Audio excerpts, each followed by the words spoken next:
예, 오늘 이제 우리가 니체 철학사적으로는 니체가 워낙 중요해가지고 근데 우리 이제 이 책에는 또 되게 간략하게가 여러분들이 굉장히 좋아하셨을 것 같아요. 이게 내용이 아주 짧게 돼 있어가지고 근데 사실은 워낙 중요한 사람이어서 현대 철학을 하면서 니체의 세례를 안 받은 사람이 없을 정도로 그 정도로 철학 자체는 굉장히 중요한 그런 게 이 니체에 가지고 있는 어떤 그런 특성이에요. 그런데 이제 우리가 이제 이 도구로 보면은 이 샤인이라는 말이 전번 시간에도 제가 이제 잠깐 설명했지만은 이게 이제 보통 이제 우리가 한국에서 이제 가상으로 이렇게 번역이 많이 되고 이렇게 이제 철학적으로는 가상 이렇게 이제 번역을 해가지고 원래 가상이라는 게 뭡니까 쌤? 이게 본질하고 본질과는 다른 혹은 반대되는 어떤 그런 이렇게 이해를 하지 않습니까? 근데 이제 이 샤인이라는 말 속에 드러난다 이런 의미도 있어요. 나타난다 이래. 그런 의미로 우리가 추구를 해 들어가면은 굳이 샤인이 플라톤이 말한 것처럼 그렇게 버려져야 될 혹은 어떤 그 사물이 가지고 있는 어떤 본질적인 측면과는 에서 나올 수 있는 어떤 것이 아닌 즉 오류의 형태가 아닐 수 있는 가능성이 이 단어 자체에 지금 이미 내재되어 있어요. 독일어라는 그 단어 자체가. 근데 이제 이 니체는 이거를 아주 이제 중요한 자기 이제 포인트로 잡는 거죠. 보통 우리가 이제 샤인이라는 가상이라는 걸 이제 하고 설정을 하고 할 때 뭐를 이제 많이 이제 가는가 하면은 자꾸 이분법적으로 예. 이거 끄면 되겠습니다.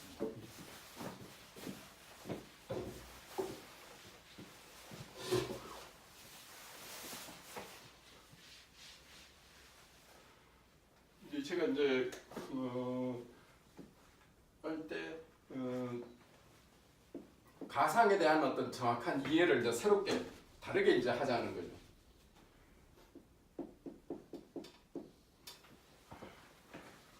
여기에는 플라톤에 대한 어떤 그 비판이 들어가 있고 긍정적으로는 헤라클리토스의 어떤 사상을 수용을 해서 자기 어떤 그 원래의 사상을 이제 전개를 시키려는 거죠. 이제 과상이라는 것을 우리가 할 때 이 속에는 다시 이제 우리가 도덕책 같은 책에 내도 하는데 이 도덕이라든지 이런 것도 이미 하나의 어떤 규범화된 이론 그런 다음에 우리가 어떤 도덕적인 걸 가정을 할 때는 반드시 거기에 비도덕적이고 그리고 본질적이지 않은 거라는 어떤 이분법적인 어떤 사고가 우리 인식의 구조 자체 내에서도 자리 잡고 그걸 이제 사회에도 적용을 시켜가지고 하나의 어떤 이데올로기화의 어떤 방식으로 나타나는 것이 이제 도덕이고 그것이 플라톤이 가지고 있는 어떤 철학의 어떤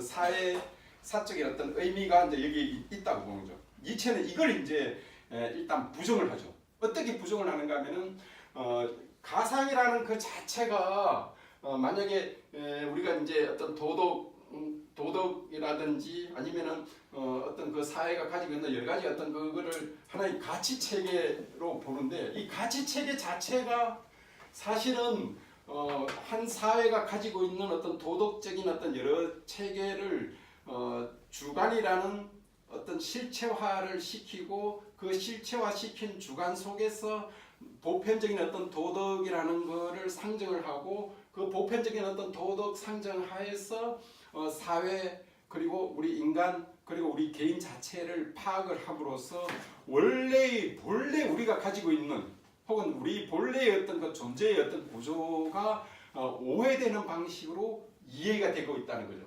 이거를 이제 니체는 이 가상이라는 문제를 끌어들임으로써 자기의 어떤 걸 그러면은 이제 무슨 이야기인가 하면은 우리가 이제 니체한테 가상이라는 문제를 하면서 니힐리즘, 허무주의라고도 번역하는데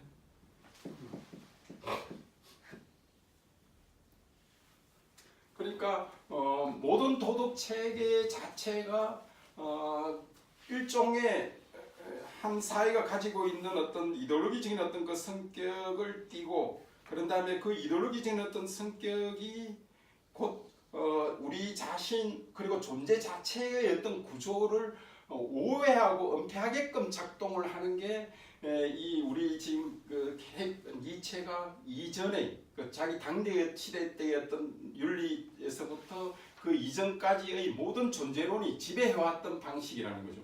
즉 플라톤이 이분법적으로 가상과 본질 이렇게 구분했는 그 자체가 하나의 일종의 이데올로기화라는 거죠.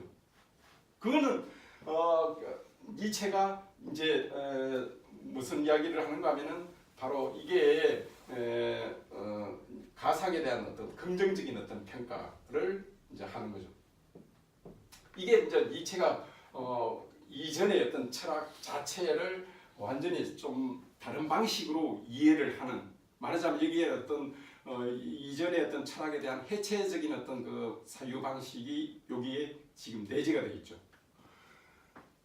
그래서 니체한테 그 가상이라는 것은 어떤 의미에서 굉장히 필요하다.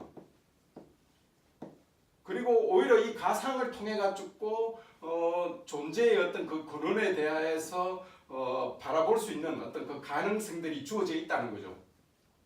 이게 이제 어떻게 해서 이제 이런 어떤 논리가 가능한가 하면은 제가 이제 아까 서두에서 잠깐 말씀드렸듯이 니체는 근원적으로 이 변화하는 거예요. 변화와 생성 자체를 기본적인 어떤 우리의 어떤 그 존재 구조의 어떤 지배적인 어떤 원리로 잡고 있어요. 변화와 생성을 존재의 기본 원리로 잡는다는 건 뭘 말하는가 하면 파라마니에서적인 존재의 어떤 동일성을 부정하는 거죠. 존재의 동일성을 인정을 한다는 건 무슨 말인가 하면은 A는 A이고 넌 A가 없다 이 이야기를 하는 거거든요. 이게 이제 형식 논리적으로 이렇지만은 이게 이제 사회 윤리적 도덕적으로 가면은 바로 이게 도덕의 어떤 하나의 가치 체계로 자리 잡고 이 도덕의 가치 체계가 바로 본질적인 거고 가지고 있는 본질적인 거고 이 도덕적인 체계에 만약에 어긋난다든지 그러면은 바로 그게 이제 비도덕적이고 비사회적이고 이렇게 해서 바로 개인과 사회에 대한 이분법적 이해 방식이 자리 잡고 있다는 거죠. 이렇게 이분법적 방식으로 자리를 잡으면은 니체가 원래 근원적이고 본질적이라고 본 것, 즉 삶. 여러분들 지금 교과서에서는 삶으로 나와 있고 보통은 이제 또 생으로도 번역을 많이 합니다. 그리고 이건 또 독일 말로 이제 아까 해겔한테도 레벤이 나왔지만 이게 이제 레벤 뭐 이렇게 되는 건데 삶, 생. 보통은 우리나라에서 조금 전문적으로 삶보다는 생을 많이 이야기하니까 제가 이제 통일적으로 생으로 이제 번역을 하죠. 그러니까 이 생의 구조에 들어가서는 이렇게 본질적으로 이분법적으로 플라톤식으로 구분화시켜서 고착화. 결국은 이 플라톤이나 파르메니데스적인 그 생각 속에는 지금 뭐가 들어가 있는가 하면 존재를 어떤 형태로든 이 고착화시키고 고정화시키는 게 지금 들어가 있는 거죠. 고정화시키고 고착화시키는 거.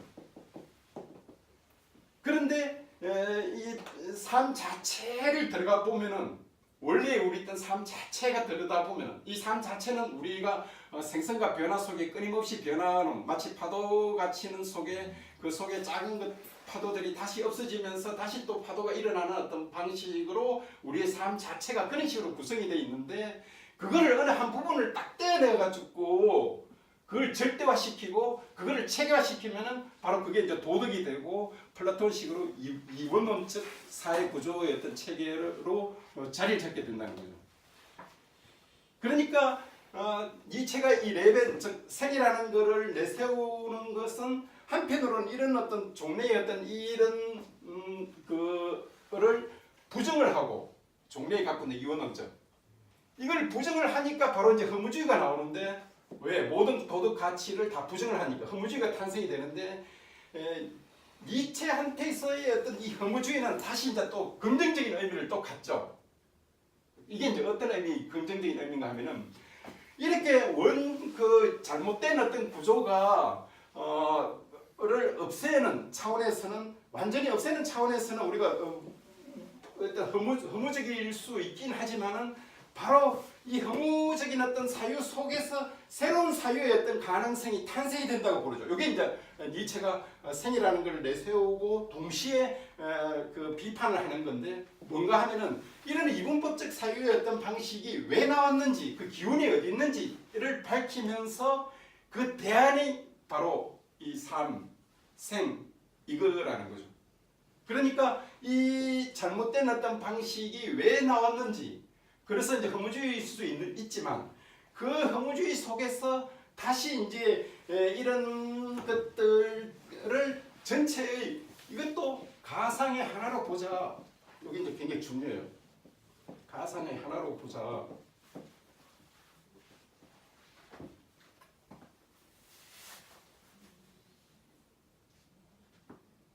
즉 어떤 특정 가치를 하나 넣은 걸로 보자.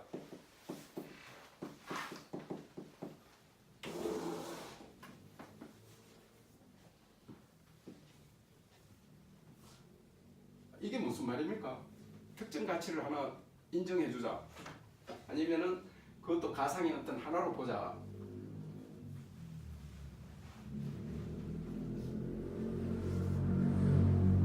이게 니체가 뭘 이야기하려고 하는가 하면 이 허무주의에서 완전히 뒤바꾸는 방식의 사유전환을 하는 거죠. 그러니까 가상인데 하나의 가상이다. 또 다른 수 있는 가상이 있을 수가 있다. 또 다를 수 있는 가상이 있을 수가 있다. 그 또 다를 수 있는 가상은 각각의 가치마다 다르니까. 즉 어떤 가치를 부여하느냐에 따라 그런 방식이 가상이 성립하는 거니까 그 가상의 다양성을 낳게 하는 그놈. 협상의 여지가 생긴 건. 그렇죠. 네, 그죠. 그렇죠, 그렇지. 이제 그 이야기를 하고 싶은 거예요. 그 현대로 나가기 위한. 그렇죠, 그렇죠, 그렇죠. 그러니까는 이게 잘못됐다. 오류다. 즉 진리의 오류라고 해요. 이게 우리가 이제 잘못된지 안 된지 모르지 않습니까? 어떤 가치가 지금 어떤 사람 입장에 보서는 가치가 그게 유익할 수도 있고 또 다른 사람 보면은 가치가 아닐 수도 있는 어떤 그런 상대적인 어떤 그런 게 있을 수 있지 않습니까? 그러니까 이 자체가 완전히 잘못됐다. 즉 진리는 그 속에 하나의 어떤 오류를 가지고 있는 거다. 하지만 이거를 탄생시키는 그것도 하나의 가능성을 있게끔 할 수 있는 것은 가치 때문에 그런 거다. 그럼 가치를 만들어주는, 가치를 하게끔 넣어주는 무엇 때문에 가치가 이게 나오는지 그 가치의 근원을 만들어내는 것을 밝히면은 비판뿐만 아니라 뭡니까? 대안까지 지금 같이 이제 제시를 한 거죠.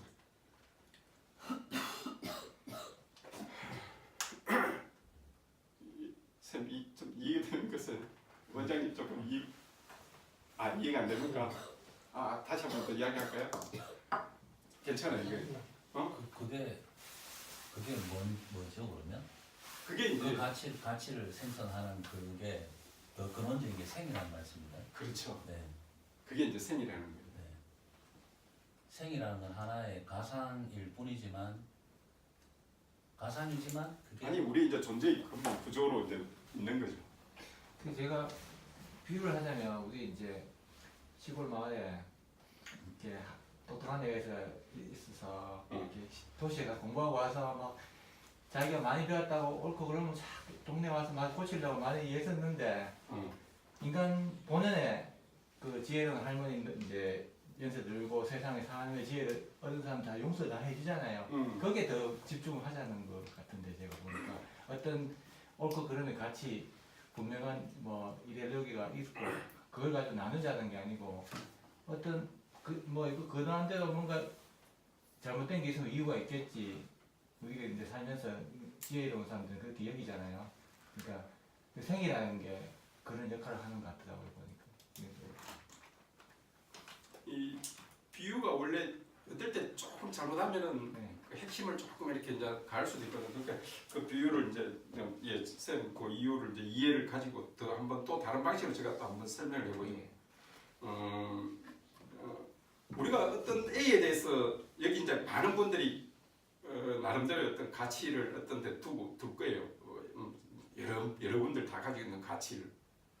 근데 니체가 보기에는 그게 가치로서 다 그냥 의미 있게 두는 거예요. 여러분들이 여러 가지 갖고 있는 가치를 다 두는 거예요. 단 그게 가상이라는 걸 알아야 된다는 거죠. 가상인 줄 모르고 자기 가치를 막 내 걸 절대화시키고 이걸 진리로 딱 해버리면은 뭐를 지금 혼돈하는가 하면은 진리라는 건 원래 하나이지 않습니까? 어떤 배제적인 어떤 성격을 갖고 있지 않습니까? 그런데 거기에는 나름대로의 어떤 뭔가의 어떤 그 이렇게 부분적인 어떤 의미만 지금 들어가 있는 거죠. 그러니까 니체가 보기에는 그렇게 지금 여러분들이 이제 이렇게 다 각자 나름대로 어떤 가상 갖고 있는 가상이라는 걸 딱 알면은 도대체 우리가 여러 가지 이렇게 여러 형태의 어떤 가상 가치 개념을 가질 수 있는 거는 왜 그런가, 뭐 때문에 그런가를 이제 보는 거고 그것이 어디서 나올 수 있는지를 본 거죠. 그 어디서 나온 게 보니까는 우리의 어떤 삶 자체에서 가지고 있는 삶의 혹은 이 존재 구조에 제가 이제 삶이라는 걸 여러분들 자꾸 오해하면 안 되는데 이 삶 이렇게 하니까 마치 나의 인생 뭐 아니면 그렇게 라이프로 자꾸 보면 안 되는 거고 그냥 존재 구조가 이제를 이제 다르게 지금 이야기하면 이제 이렇게 되는 거예요. 그러니까는 이 존재의 어떤 근원적인 데서 어떤 가치를 넣으면은 이런 도덕관, 이런 어떤 뭐 진리관이 나올 수 있을 거고 또 이런 가치관을 넣으면 이런 방식이 나올 수 있는 건데 이렇게 여러 가지 방식에 나올 수 있는 어떤 그 가치관들을 서로가 전부 다 가상이라는 걸 딱 알아버리면은 여기서 두 가지 입장이 있어요. 가상인 걸 딱 알면은 그럼 너는 너고 나는 나다 이렇게 보는 극단주의가 있을 거고 또 하나의 방식은 도대체 여러 형태의 이 가치 개념이 나올 수 있는 게 근거가 도대체 뭐냐라는 게 물을 수 있고 대답이 되어질 수 있는 거죠. 그러면은 그거를 가능하게 해주는 게 바로 이 삶, 생 자체에서 오는 근본 구조에서 오는 거다. 이렇게 이제 이야기가 될 수 있는 거예요. 생은 다 다르잖아 조건들이. 다르죠. 네. 그렇지만은 그 근본 구조는 이제 이 그거에서 나온다는 거죠. 하나의 어떤 가치관 이런 데서 이제 튀어나온다는 거죠. 의외로 지금 여기서 장벽에 지금 부딪힌 것 같은데 선생님 좀 어떻습니까? 장벽에 부딪히고 있어요. 그렇습니까? 지금 그 말씀하시는 그 생의 구조가 그러하기 때문이라고 얘기하시는데 그 생의 구조라는 게 있어요. 변화 생성하는 구조를 가지고 있다는 그렇죠. 그런 말씀이에요. 예. 그게 이제 그리고 더 이제 조금 더 이제 설명을 하겠지만 그게 바로 힘의 의지예요. 힘의 의지. 네. 힘의로의 의지예요. 허무주의를 극복하는 방식으로서 예. 예. 그러니까 의외로 지금 장벽이 부딪혔는데요. 생의 구조가 변화 생성 이니까 이니까 예. 그러니까 어떤 뭐 고정된 어떤 존재라는 가치가 되게 하나의 진리가 있을 수가 없고 예. 그렇게 이제 그렇죠. 말씀. 그렇죠. 네. 예. 그러니까 그리고 뭐 생이라는 게 어차피 여기 책에 보니까 뭐 부조리는 이유가 없다라고 얘기합니다. 그러니까 어떤 부조리한 것을 가지고 있을 수밖에 없고 그 부조라는 게 결국은 어떤 고정화되지 않고 계속 변화 생성하기 때문에 그 속에서 이제 그 어떤 그 하나의 진리를 찾고자 하는 그 의지와 필연적으로 변화 생성할 수밖에 없기 때문에 그걸 이루지 못하는 뭐 그런 그 부조리한 구조를 가지고 있다는 그런 뜻이에요. 설명 그렇게도 될 수 있겠네. 쌤 저기 동양 철학의 공의 개념하고 조금 비슷한 맥락일까요? 이 이제 참 하나 어려운 것 중에 하나가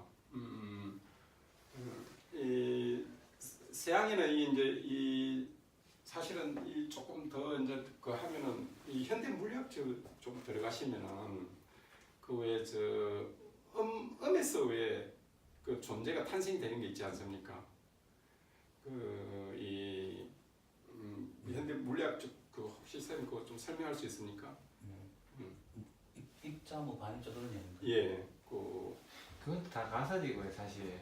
그건 괜찮아요. 설명상으로 잠깐. 그것도 이견이 있어요. 예. 계속 그렇게 파고 들어가면은 계속 하위적인 하부적인 구조를 계속 찾아내야 되거든요. 그러니까 뭐 원자나 양성자 이렇게 찾다가 나중에 뭐 코크까지 가고 그 경이자, 강이자 이렇게 다 나눴는데 계속 하위 구조로 가야 되거든요. 상위 구조, 하위 구조 계속 진행해야 되니까 그 결론을 못 내렸어요. 못 내리고 요즘은 이제 그 구조를 탈피하기 위해서 끊이론까지 동원하는 경우가 있거든요. 사실 그게 고정된 논리는 지금 아직까지 없어요. 쌤, 요 무학은 좀 다릅니다, 쌤. 이거는 이게 이제 제가 이제 지금 요걸 이제 설명하고 이제 바로 뭐로 넘어가야 되는가 하면 이 힘의 의지로 이제 제가 넘어가려고 그러는데 이게 이제 바로 이런 것들을 이제 이 생을 구체적으로 그러면 그게 뭐냐? 힘의 의지고 이게 이제 다른 의미로는 충동이에요. 충동. 가장 밑바닥에 깔려 있는 게 충동의 어떤 구조가 우리 속에 삶 속에 이게 이제 가장 근원적인 어떤 구조로 이거는 여러분들 혹시 저 프로이드나 정신분석 좀 공부하신 분들 혹시 산수학 이거 좀 공부했어요? 심리학? 프로이드 심리학? 프로이트 심리학은 정말 교양 수준만. 그쪽으로 들어가면은 이 근본적인 어떤 충동 이게 되네. 근데 이 충동에 대해서까지 들어오면은 좀 이게 여러분들한테 설명하기 좀 쉬워요. 우리 어떤 욕구라든지 섹스라든지 부라든지 권력이라든지 이런 것들이 다 전부 어디서 나옵니까? 우리 욕망에서 나오잖아요. 근데 욕망을 이루고 있는 구조가 뭔가 하면 이 충동이거든요. 가장 원초적으로 지금 더 자리 잡고 있는. 그러니까 우리 인간한테 인간의 어떤 그 구조로 들어가 보면은 이게 이제 기본적으로 인간뿐만 아니라 동물에서도 뭐 다른 만물에서 다 정의된 존재 원리니까 이게 이제 기본적으로 충동의 어떤 작동으로 들어가고 그게 이제 조금 더한 형태로는 힘에로의 어떤 의지 이거로 나타나고 이 의지라는 게 뭡니까? 우리가 뭔가를 자꾸 갈구를 하고 뭔가를 하려고 하고 뭔가를 이렇게 소유를 하고 뭔가를 공부를 하려고 하는 어떤 그런 것들이 원초적으로 지금 자리 잡고 있지 않습니까? 이게 동양에서는 그 사단 칠정론에서 칠정이에요. 칠정 비슷해요. 지금 정확하게 지금 이거 이제 내가 지금 그하고 같다라고 하면은 지금 이게 또 방송에 올라가니까 지금 그게 좀 겁이 나는데 좀 비유하면 그게 칠정하고 좀 비슷한 어떤 그런 그게 지금 들어가는 거예요. 근데 조금 분명히 제가 말씀드린 조금 비슷한 그런 의미에서 이제 이해가 들어갈 수 있는. 근데 우리가 이제 이거를 이제 조금 더 이렇게 그를 이야기를 하면은 여러분들 우리가 이제 이 도덕 가치 개념이 어떻게 나오는지를 우리가 한번 잘 보십시오. 나는 이렇게 이제 어떤 제 아는 분이 이제 종교를 믿고 뭐 어떤 특정 종교를 믿어가 이렇게 하는데 이렇게 보면은 그쪽에 가지고 있는 어떤 그 기본적인 게 저는 이 방식으로 이해가 너무나 잘 쉽게 한 사람을 이해를 하고 종교의 어떤 그걸 가지고 있는 사람들이 가지고 있는 거를 이렇게 보면은 이 방식으로 너무나 이렇게 좀 쉽게 좀 잘 이해가 되는데 제 개인적으로는 이 방식으로 이렇게 됩니다. 요게 이제 지금 여러분들한테 우선 장벽으로 지금 차를 잡아가지고 제가 또 다시 이제 어떻게 또 이제 설명의 방식을 이제 또 다시 이제 지금 시도를 이제 한번 해봐야 되겠는데